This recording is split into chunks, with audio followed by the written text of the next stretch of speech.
Tu veux diriger avec impact, mais parfois tu as l'impression d'être dans le brouillard. Tu avances, tu gères, mais tu sens que tu réagis plus que tu n'agis vraiment. Ce podcast, ça va être comme ta boussole. Aujourd'hui, on va parler de ce que ça change d'avoir une vraie vision. Pas un slogan PowerPoint, une vision claire pour de vrai. Leadership sans bullshit. Depuis aussi longtemps qu'il se souvienne, il a toujours aimé partager. Ici, vous trouverez des astuces et des conseils ou des interviews pour avoir plus d'impact et devenir irrésistible. David Ouniou d'Azua Conseil. Bienvenue sur le podcast qui vous aide à incarner votre leadership. Bienvenue dans Leadership sans bullshit, le podcast qui décape les idées reçues sur le management. Aujourd'hui, on va commencer une mini-série pour les leaders qui veulent retrouver du sens, de la clarté et de l'impact dans leur quotidien. On va parler de vertu, mais pas au sens moralisateur, pas de leçon de morale, plutôt comme d'une boussole concrète, puissante, pratique pour diriger avec discernement, sérénité et force. Et dans les prochains épisodes, je vais t'emmener sur un chemin différent, pas des tips gadgets ou des recettes magiques. On va prendre un peu de hauteur sans perdre contact avec le terrain. Et on commence aujourd'hui avec la base, la vision. Tu veux savoir pourquoi tant de managers se sentent noyés, épuisés, en train de courir après leur agenda au lieu de vraiment piloter ce qu'ils font, un peu comme des pompiers, parce qu'ils avancent sans vision, et sans vision, tu réagis, tu n'agis plus, tu es vraiment dans la réaction plutôt que dans l'action concrète. Et c'est quoi une vraie vision ? C'est pas un slogan PowerPoint, c'est pas la mission d'entreprise sortie d'un séminaire avec 3 mots comme excellence, croissance, innovation. Ça peut l'être, mais ça n'est pas que ça. Une vision claire, c'est le filtre de décision avec lequel tu vas te permettre de dire non, de poser des limites, de garder ton cap, même quand ça tangue. C'est un repère dans le bruit, dans la tempête, un phare quand tout le reste change, et ça change tout. Quand tu as une vision claire, tu ne fais pas que répondre aux urgences. Tu prends de la hauteur, tu choisis, tu orientes, tu priorises, tu inspires tes équipes. Mais tout ça, ça commence par toi. Avant de parler d'équipe, d'entreprise, il faut que tu sois capable de répondre à cette question toute simple. Pourquoi tu fais ce que tu fais ? Et attention, je ne te parle pas de pour nourrir ma famille ou parce que j'ai besoin de bosser. Je parle de ta posture de manager, de leader. Qu'est-ce que tu veux incarner ? Qu'est-ce que tu veux construire ? Qu'est-ce que tu refuses de sacrifier, même sous la pression ? Quand tu as trouvé ça, tu gagnes en puissance. Parce que tu n'es plus juste en train d'appliquer des procédures ou de gérer des plannings. Tu diriges, tu alignes, tu imprimes un sens. Et du coup, pour ton équipe, qu'est-ce que c'est ? C'est un booster de motivation. Quand les gens comprennent pourquoi on fait les choses, ils se sentent inclus, ils se sentent utiles et ils sont à l'aise. On parlera effectivement après, comme on a l'habitude, de disque, c'est-à-dire que c'est bien de connaître sa vision, c'est bien de la communiquer de la bonne manière avec ses équipes aussi, pour que cette vision soit bien claire. Et ça va permettre de donner de l'autonomie sans perdre la cohérence. De tel endroit à tel endroit, j'ai pas besoin de toi, c'est toi qui sais exactement ce que tu fais, ce que tu as à faire et comment tu dois le faire. C'est ce qui te permet de prendre du recul ou de la hauteur sans tout laisser partir à la dérive. Alors, concrètement, tu vas me dire, comment tu fais ? Voilà un exercice simple mais puissant. Formule ta vision de manager en 3 phrases, pas plus. Je veux construire une équipe qui se sent fière de son impact. Je veux qu'on soit aligné sur des valeurs claires vécues au quotidien. Je veux que chacun ait les moyens et la liberté d'agir de façon autonome. Pas besoin de faire beaucoup plus long, pas besoin de convaincre le monde entier. On n'est pas en train de lever des millions au CAC 40. On est juste en train de dire entre soi et son équipe, qu'est-ce qui compte ? Qu'est-ce que moi, de quoi moi je veux être fier ? De quoi qu'est-ce que je veux mettre au clair ? Et surtout que je puisse le transmettre, mes choix, mais également dans mes choix. Et puis dans mon attitude et dans mes décisions. Comme ça, je vais avoir ce qu'on appelle la congruence. Si tu fais ça, tu vas prendre de la hauteur. Tu vas arrêter de courir après les mails, tu vas arrêter de faire le pompier, d'avoir les conflits à désamorcer. Tu deviens lucide. Et c'est là que commence le vrai leadership.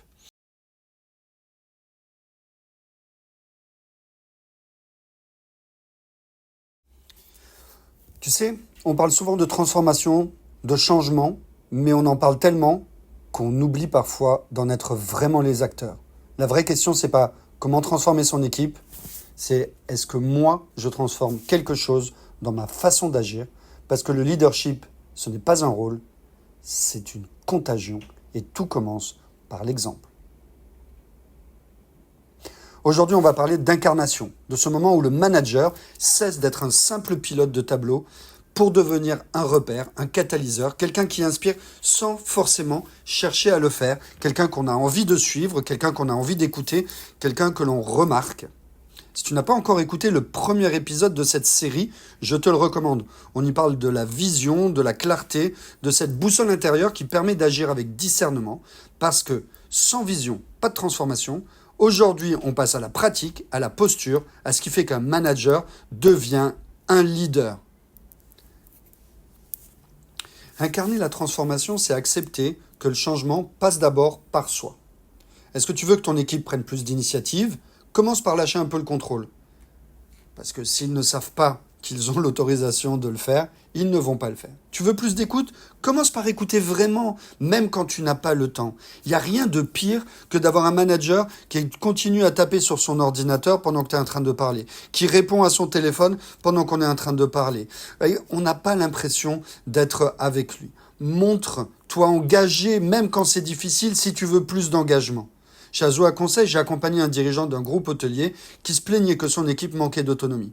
En discutant, on a réalisé que chaque fois qu'un collaborateur proposait une idée, il la reformulait pour l'améliorer. Résultat, les gens ne proposaient plus rien et on a donc vu que ça ne les intéressait plus de venir parce qu'ils avaient l'impression qu'ils se réappropriaient leurs idées et qu'ils n'étaient pas assez mis en valeur.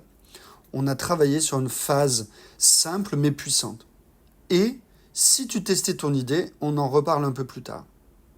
On en reparle dans 2 semaines. Et plus tard, 2 semaines après, son équipe s'est remise à bouger. Pas parce qu'il avait changé de stratégie, mais parce qu'il incarnait autre chose. Il incarnait la confiance. Ça ne veut pas dire aussi qu'on doit faire n'importe quoi et laisser, si l'idée elle est nulle, hein. On lui dit gentiment, mais voilà. Il faut incarner la confiance. Si vous avez confiance dans vos équipes, ils auront confiance en vous. Et ça va changer énormément de choses. Incarner, c'est aussi être cohérent, être congruent. Quand vos décisions, votre discours et tes valeurs sont alignés. Et croyez-moi, les collaborateurs sentent en quelques secondes quand ça ne l'est pas. Ils n'ont pas besoin d'avoir toute une série de tableaux, de tableurs, etc. pour voir si vous croyez en ce que vous dites ou pas. J'ai vu une responsable commerciale qu'on accompagnait dire à son équipe « Je veux qu'on fasse du chiffre, mais pas au détriment de la relation client. » Et à la réunion d'après, elle félicitait uniquement les meilleures ventes du mois. Ouais. Le problème, c'est que le message dit les relations clients, c'est bien, mais je préfère que vous ayez beaucoup de chiffres. Alors que la relation client va permettre que les gens fassent du chiffre de plus en plus, mais ça prend un peu plus de temps. Du coup, on a travaillé ensemble, elle a décidé de valoriser chaque mois une attitude et pas seulement un résultat. Du coup, ça a complètement changé la dynamique. Les commerciaux ont commencé à s'entraider. Et naturellement, je vous le donne en mille, les ventes, elles ont suivi. Quand on incarne, on n'a plus besoin de forcer, on rayonne. Les autres s'ajustent à notre niveau d'exigence et de cohérence. Une fois qu'on a cette incarnation, lorsqu'on a cette congruence, on ne fait pas juste preuve d'exemplarité. On a aussi le courage et le devoir de dire « je ne sais pas ». Je me suis trompé, je doute. Et ça change tout également. Parce que le leadership d'aujourd'hui n'a plus besoin de super-héros. On ne veut plus des gens qui sachent tout le temps. On veut des gens vrais. On veut des gens qui, lorsqu'ils sont en difficulté, puissent dire « je ne sais pas ». J'avais accompagné un manager qui sortait d'un burn-out. Il était revenu avec la peur d'être perçu comme affaibli. En fait, quand il a osé en parler à son équipe, ils ont ressenti une énorme reconnaissance. Ils ont vu l'être humain derrière cet homme qui, au final, avait une posture au départ un petit peu haute et hautaine. Ils ont ressenti que ce n'était pas une machine, Et l'équipe, elle s'est mise à lui parler différemment, moins de faux semblants, plus de confiance. Ils ont essayé de le décharger de certaines choses. Ils ont demandé s'il pouvait prendre. Et incarner, c'est aussi ça. Montrer sa force, mais sa vulnérabilité.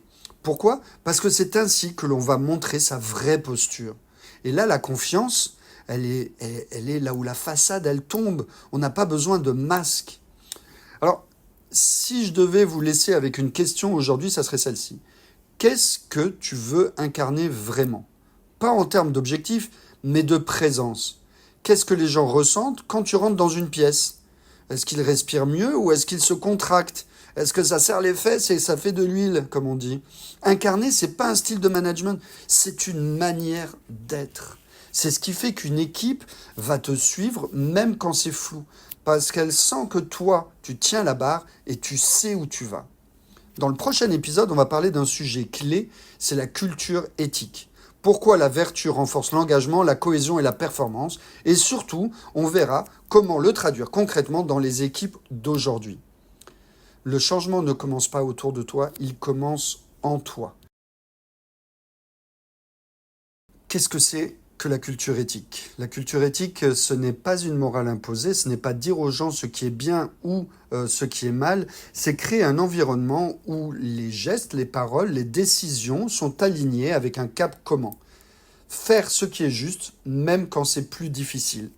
Ça va permettre en fait à vos équipes de savoir, d'avoir cette culture de faire les choses bien. Je me souviens que nous avons accompagné une PME, alors c'était dans le secteur du tourisme, et son dirigeant avait des vrais soucis. L'équipe, elle était compétente, mais elle était assez divisée. Certains se plaignaient d'un manque de reconnaissance, d'autres disaient qu'on manquait de rigueur, et lui, il oscillait entre être coupable parce qu'il leur demandait trop de choses, ou alors être exigeant parce que c'est ce qu'il voulait pour ses clients. On a travaillé sur la notion de ce qu'on appelle la justice managériale, c'est-à-dire comment est-ce qu'on peut être juste avec tout le monde. C'est souvent quelque chose qu'on oublie. Être juste, ce n'est pas juste être gentil. Être juste, c'est être cohérent et transparent. Du coup, on avait mis en place une grille simple. Chaque décision était expliquée selon 3 critères. L'intérêt du client, celui de l'équipe et celui de l'entreprise. 3 filtres et ils le prenaient toujours dans le même ordre. Ce qui s'est passé, c'est que les gens ont compris. On n'a pas tout réglé, bien entendu, mais par contre, les tensions ont diminué. Chacun savait pourquoi cette décision était prise, et ça a permis que la culture éthique soit remise au cœur. Le sentiment que les règles sont les mêmes pour tout le monde. Et du coup, ça a fait que cette équipe est devenue plus performante. Dans les équipes performantes, il n'y a pas que des bons éléments, il y a des relations. Et ces relations, elles reposent sur la confiance. Mais en fait, ça ne va pas se décréter, la confiance. Ça va se construire. Ça va construire dans des gestes au quotidien. Parce qu'il a fait ça, je l'ai vu, je sais que je peux lui faire confiance. Parce qu'il est comme ça et qu'il fait ce qu'il dit, je sais que je peux lui faire confiance. Ça me fait penser... L'année dernière, on avait accompagné une entreprise et ils avaient mis en place un système de primes qui était uniquement basé sur les résultats. Du coup, compétition, jalousie, isolement. Et quand on a proposé de revoir les critères en intégrant des critères et des indicateurs, mais pas seulement de chiffre d'affaires, mais de coopération et d'attente et d'attitude, ils ont cru qu'ils allaient perdre en efficacité, alors que... au bout de, je crois que c'était un trimestre, un peu plus, on va dire, au bout de 4-5 mois, les chiffres ont prouvé le contraire. Ils communiquaient mieux entre eux, il y avait moins d'erreurs, on travaillait plus vraiment en silo, il y avait une équipe qui était beaucoup plus soudée, d'accord ? C'était une équipe qui osait, et une équipe qui ose, c'est une équipe qui devient performante. La vertu, c'est pas de la naïveté. Il faut que le courage soit collectif. Il faut qu'on ait tous envie d'arriver à le même endroit. Les entreprises, aujourd'hui, souvent, recherchent la performance rapide. Les leaders lucides savent que la performance durable, elle se construit sur une base saine. On a l'habitude de dire dans mon groupe BNI qu'on n'est pas là pour faire un sprint. On est là pour faire un marathon. Les collaborateurs ne veulent plus travailler pour quelqu'un, ils veulent travailler avec quelqu'un. Cette personne doit intégrer des valeurs, elle doit les incarner. C'est là que la culture éthique devient stratégique, parce qu'elle crée un cadre où chacun peut donner le meilleur de soi, sans se trahir. Laissez-moi vous donner un exemple très concret. On a formé des chefs de service à dire non. C'est dans un hôtel partenaire que j'accompagne avec Azua Conseil. Oui, on les a accompagnés à dire non. Alors c'est complètement à l'opposé de ce qu'on a l'habitude de dire quand on dit le client est roi, etc. Mais on part d'un concept où on se dit que il faut savoir dire non. Refuser un client maltraitant verbalement un réceptionniste, repousser une demande si jamais ça va à l'encontre des valeurs de l'entreprise. Au début, les gens se sont dit on va perdre des clients, mais en fait ils ont gagné en respect, les équipes ont retrouvé de la fierté, et la fierté c'est le carburant de l'engagement. Parce que ce qu'on oublie parfois, c'est que dire oui à tout, c'est parfois et très souvent se dire non à soi-même.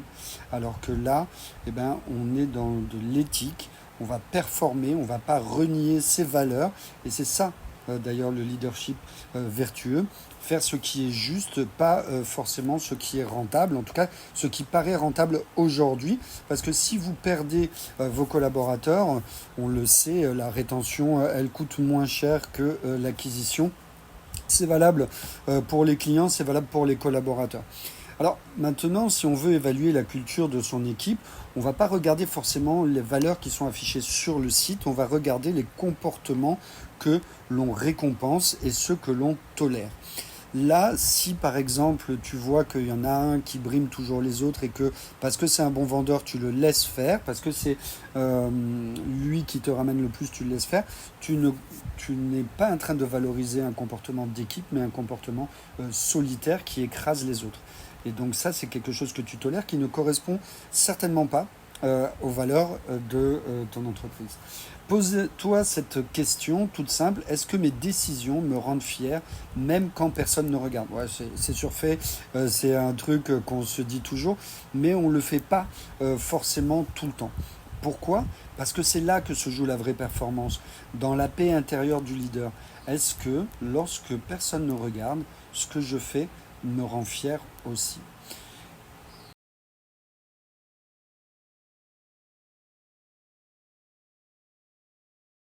On va parler de cap, de direction et donc de cette boussole intérieure qui te permet de tenir dans la tempête.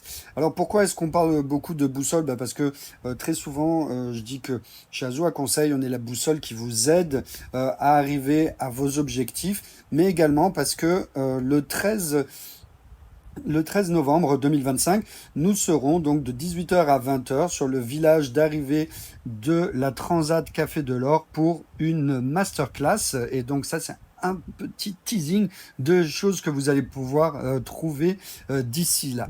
Cette boussole intérieure te permet de tenir dans la tempête parce qu'on vit dans un monde qui change vite, plus vite que nos repères, les technologies, l'environnement, les attentes sociétales. Ça bouge vite, ça accélère. Et c'est dans ce chaos que le manager, le dirigeant, le leader doit décider, cadrer, rassurer, avancer. Mais sans boussole, on finit toujours par tourner en rond. Alors, on parle souvent de transformation numérique, de transition écologique, de nouvelle génération. Si vous me connaissez, vous savez qu'on est très zéro déchet à la maison. Ma femme Héloïse, elle a son entreprise Maman Cactus qui justement fait du zéro déchet. Je travaille avec des personnes sur des entreprises à impact comme Nouka Viré qui remet la réutilisation du verre sur le devant de la scène à la Martinique, AT Matinique qui est une SIC, c'est-à-dire une société coopérative citoyenne pour le solaire. Et puis encore dernièrement, j'ai fait un atelier avec François de WeFine sur les changements du numérique et comment ça peut nous aider à avancer rapidement. Mais soyons lucides, tout ça, c'est une complexité nouvelle à gérer. Il faut se former, il faut être là et être sûr de ce qu'on veut faire pour pouvoir bien utiliser. Il y a des gens qui me disaient, un directeur dernièrement, je ne sais plus comment arbitrer entre la sobriété énergétique, le bien-être au travail et la productivité. Comment est-ce que je vais tout concilier? Et surtout, parfois, j'ai mon budget qui baisse. Et c'est ça, avancer dans le brouillard, avancer sans visibilité. Et donc, du coup, il y a deux solutions. Soit on se fie au vent, hein, au doigt mouillé, comme on dit, pour voir un peu comment ça se passe. Et là, ça veut dire qu'on fait selon les urgences du moment, on fait selon la pression qu'on aura du client, du fournisseur, du manager. Soit on revient à sa boussole, ce qu'on croit juste, notre objectif. Et si on sait ce qu'on veut, on peut y arriver. C'est là que le leadership vertueux devient un vrai levier de pilotage, pas un concept abstrait, mais plutôt un retour à la technologie humaine. C'est-à-dire, lorsqu'on a une décision difficile à prendre, lorsqu'on fait face à cela, on revient à soi, à l'essentiel. Par exemple, on dirige une entreprise artisanale. J'ai une entreprise extérieure, un partenaire qui me fait une belle proposition, plus de chiffres, plus de visibilité, mais une manière de travailler qui va à l'encontre de sa façon de traiter les clients. David, j'hésite, c'est une belle opportunité, mais je sens que ça va nous dénaturer. Les choses qu'on doit acheter ne correspondent pas aux valeurs qu'on a au niveau qualité. En plus, la manière dont les clients vont être traités ne nous conviennent pas, ça ne correspond pas à la ligne de conduite qu'on avait. Du coup, on a parlé de prudence. Souvent, on a peur, enfin, comment dire, souvent on confond la prudence avec la peur. La prudence, ce n'est pas hésiter, c'est prendre le temps de décider avec discernement. Et du coup, eh ben, il a fini par refuser.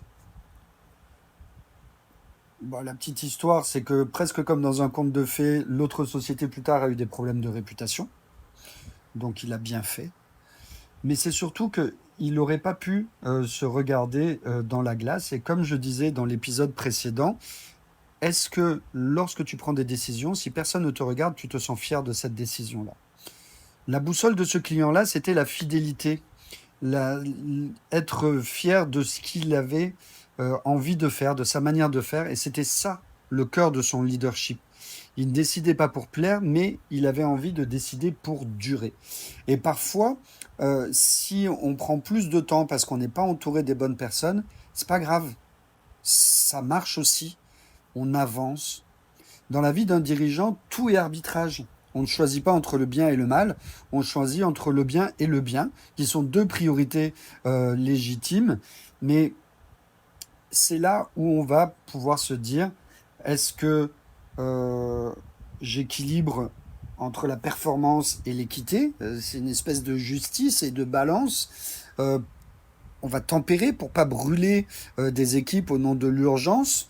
Alors si on leur demande beaucoup à un moment donné, là je vois j'ai un restaurateur avec qui je travaille qui n'a pas réussi à prendre toute son équipe au début. Ben, il y a déjà certains équipiers qui, alors qu'on n'est qu'à un mois de début de la saison, commencent déjà à être fatigués. Donc on a pris des décisions par rapport à ça. On va embaucher à temps partiel d'autres personnes, même si on voulait trouver la perle rare au début. On va prendre du tout venant, entre guillemets, des petits contrats saisonniers pour attendre de trouver le vrai seconde cuisine qu'on a. Le courage de dire non à ce qui n'est pas aligné aussi, c'est une vertu. Et puis, garder le cap avec espoir, même quand tout semble figé, se dire non, ok, je sais que c'est en allant là-bas que je vais y arriver. Là, j'ai dans la tête une personne qui voulait faire évoluer son management vers plus de collaboration. J'ai déjà parlé de cette personne-là. Le N plus 1 le poussait à reprendre la main, à revenir à un contrôle plus serré, alors que elle et puis le comité de direction savaient qu'il fallait faire grandir les équipes. Et du coup, une fois qu'elle avait pris sa décision, elle a gardé sa ligne de conduite. Et très rapidement, on a vu que les résultats ont commencé à parler. Moins d'absentéisme, plus d'autonomie, une belle énergie dans cette équipe, en enlevant le stress qu'elle se mettait toute seule quand elle était pas manager, mais lorsqu'elle était elle-même à la place de ses équipiers, elle leur remettait ce stress-là à eux en pensant qu'ils allaient fonctionner comme ça. Et du coup, savoir résister dans ce monde où on pousse tout à la facilité, à dire ok, je vais prendre la ligne et puis le lead va être pris par la force, c'est une force aussi de se dire non, j'attends, je vais manager de la manière dont ces personnes-là veulent être managées. On ne garde pas son cap seul. Même les plus grands leaders et les plus solides ont besoin de prendre du recul, ont besoin d'un miroir, d'un lien. Et c'est là que le mentorat et le networking entrent en jeu. Oui, je sais, je vais prêcher un peu pour ma paroisse. En tant que mentor de dirigeants, j'en parle souvent. Je vois avec Azua Conseil des dirigeants que j'accompagne qui se redressent juste parce qu'ils osent se confronter à d'autres regards, juste parce que ils prennent des décisions et que lorsque on les voit sortir de la ligne de conduite parce qu'ils ont la tête dans le guidon et que du coup ils regardent plus aussi loin devant, ils regardent juste là devant eux et plus la ligne d'arrivée, là où ils veulent arriver, on les voit dévier. On se recadre gentiment, etc. Lors des réunions qu'on a, on les voit qui se redressent, qui grandissent et qui atteignent beaucoup plus rapidement leur arrivée. Dans les groupes BNI aussi, il y a cette puissance du collectif, pas juste pour faire du business, mais pour réfléchir ensemble, partager des expériences, se dire la vérité aussi, parce que, comme on disait, le leadership, c'est s'accompagner, avoir ce recul et de dire, attends, tu sais, là, ça, c'est un peu borderline. Là, t'es plus vraiment sur le top qu'on attend de toi. Le leader vertueux, il cherche pas à avoir raison. D'accord? Il cherche pas à gagner à tout prix, il cherche à progresser. Et pour ça, il faut savoir s'entourer. Il faut oser demander du feedback. Il faut aussi savoir en donner, bien entendu, mais il faut être à l'écoute, et pas à l'écoute pour répondre, mais à l'écoute pour comprendre. Et c'est ça qui va être la vraie humilité du management. Alors attention, c'est pas facile, même moi, je me fais superviser, et quand on me dit, tu sais, là, t'as fait un petit peu de la merde, ou bien là, tu es pas au niveau auquel on t'attendait, c'est pas facile. On a parfois même tendance à vouloir se défendre plutôt que de ouais, mais c'est pas ma faute, c'est parce qu'il y a eu ci ou ça. Non, je vais pas te mentir, le monde à venir ne va pas être plus simple parce que tu auras trouvé une excuse. Lorsque tu trouves une excuse, tu te mens à toi-même. En fait, il faut écouter pour pouvoir voir où sont les opportunités. Parce que comme tu sais où tu vas, tu peux voir des opportunités. Dans les périodes de crise, les collaborateurs, ils ne cherchent pas un héros, ils cherchent un repère. Quelqu'un qui sait dire, je ne sais pas encore, mais ce que je sais, c'est qu'en faisant comme ça fonctionne. C'est pour ça que c'est bien de mettre des règles et de connaître aussi son entreprise et sa manière de travailler.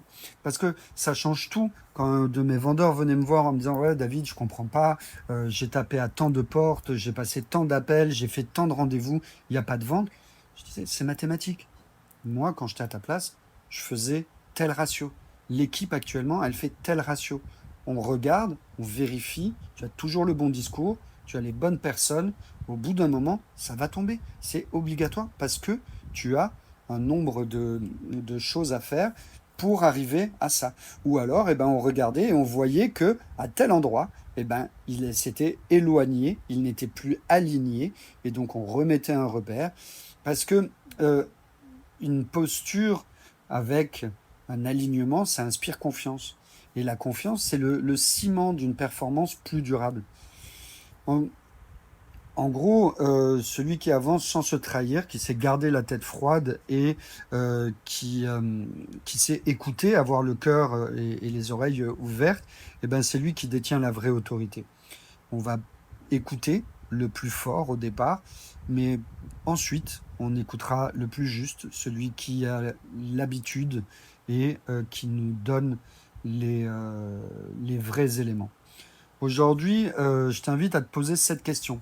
Quelle est ta boussole à toi? Qu'est-ce qui te guide et qu'est-ce qui guide tes décisions quand le vent se lève, quand tu sais qu'il va y avoir de l'orage?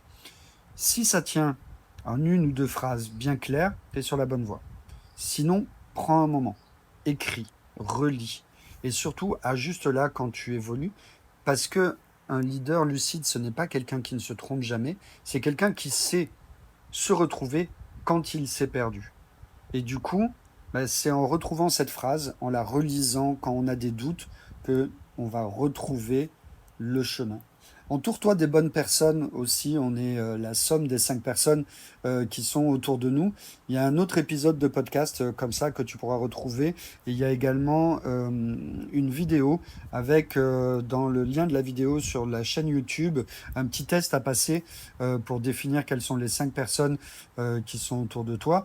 Entoure-toi, pourquoi pas, d'un mentor, que si ce n'est pas moi, ça peut être quelqu'un d'autre, mais je suis à disposition si besoin.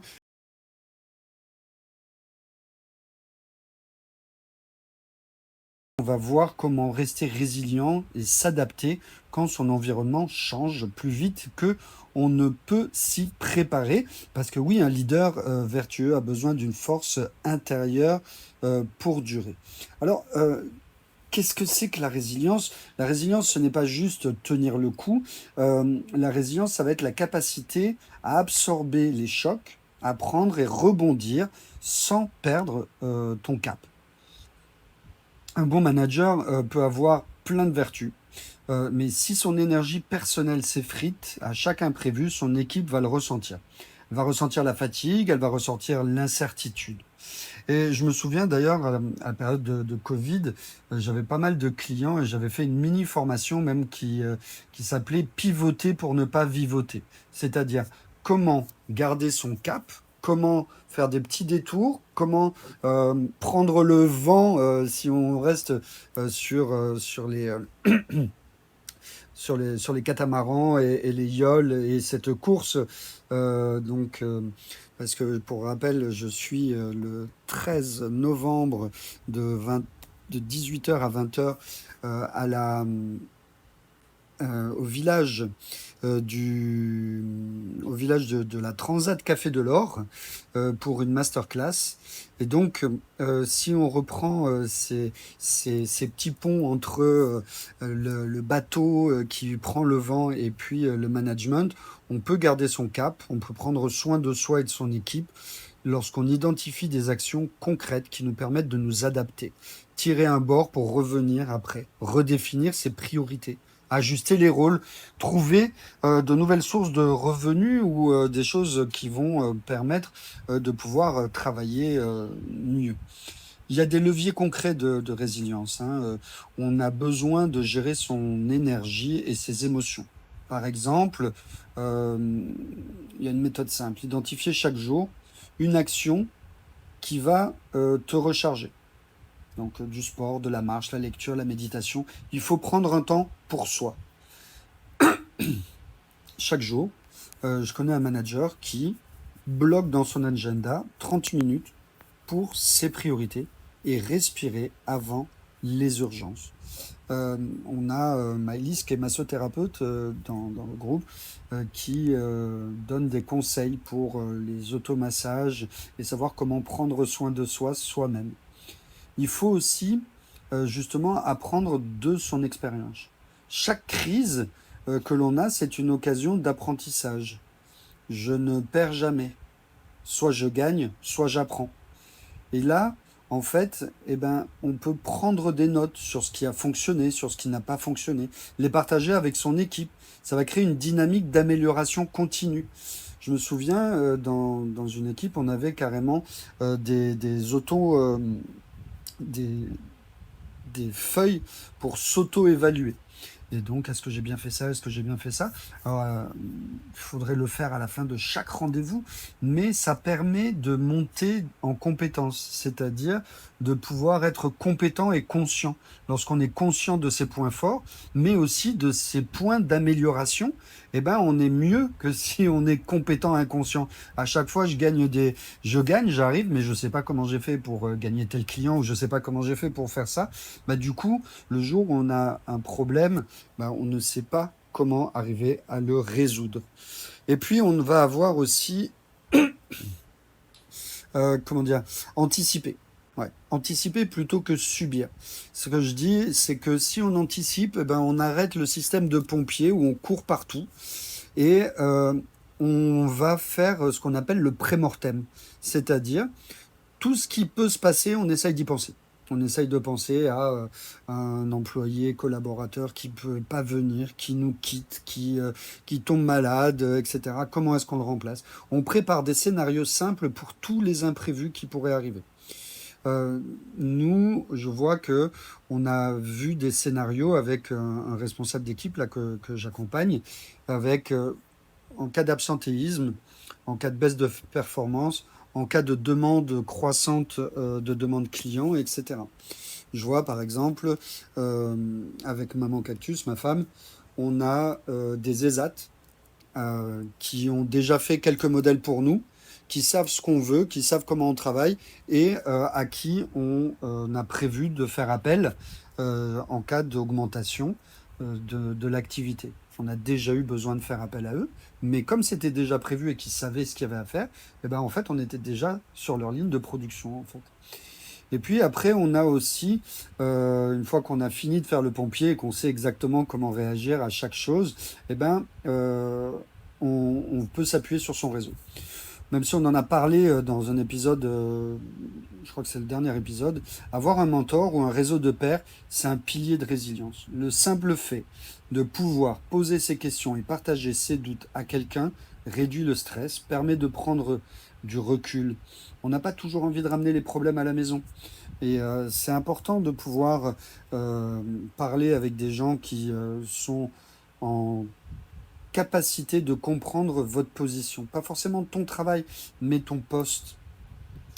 Après, on a l'adaptabilité. L'adaptabilité, c'est vraiment comme une deuxième boussole. La résilience seule, elle ne suffit pas. Moi, par exemple, j'adore m'adapter. Il faut être capable de s'adapter et de trouver des nouvelles méthodes, ajuster sa communication, son approche. Je dis souvent, je prépare les gens avec le disque à manager, à gérer les clients, etc. Mais en vrai, connaître son style social et son style de préférence, c'est bien, mais c'est surtout apprendre à reconnaître le style des autres et à s'adapter pour que les autres aient envie de nous suivre et nous comprennent mieux. Dans un contexte où tout bouge aussi, les leaders les plus efficaces, eh ben, ça va être ceux qui continuent à incarner leurs vertus tout en modifiant les moyens pour atteindre les mêmes objectifs. J'avais l'habitude de dire à mes collaborateurs, si la porte elle est fermée, on va passer par la fenêtre. On va trouver une solution, la solution qui est gagnant-gagnant pour nous et pour le client, afin d'arriver à ce qu'on veut. Et donc, du coup, on peut adapter ces réunions pour avoir un format plus court, interactif, parce que comme ça, on voit que les gens, eh ben, on va mieux les voir. Je me souviens, j'avais lu un livre aussi comme ça, c'était le Manager Minute, où il n'y avait qu'une réunion par semaine, mais les gens s'encroutaient. Du coup, la directrice, elle a arrêté les réunions et elle allait manager une minute. Attention, c'est pas du micromanagement, hein, c'était vraiment aller à la rencontre des gens, passer 1 ou 2 minutes pour voir où est-ce qu'ils en sont dans leur projet, qu'est-ce qu'ils font, comment on fait. Je vous conseille ce livre, il est vraiment très très bien et au niveau du leadership, ça aide à gagner le centimètre qui nous manque. Et il y a pas mal de choses. Lorsqu'on est perdu face à une nouveauté, on peut s'adapter. On forme rapidement, on teste à une petite échelle et puis on élargit au fur et à mesure. Pour conclure cette série sur le leadership vertueux, je dirais que on a parlé de vision, parce que la vision, c'est important et elle va te donner ton cap. Les vertus, parce que ça, c'est ta boussole. Comment garder le cap de ta vision, c'est grâce à tes vertus. On a parlé également de l'incarnation et de la culture éthique qui permettent d'être crédible et cohérent ou congruent. Et enfin, on était sur la résilience et l'adaptabilité qui vont te permettre de durer, même quand tout bouge autour de toi.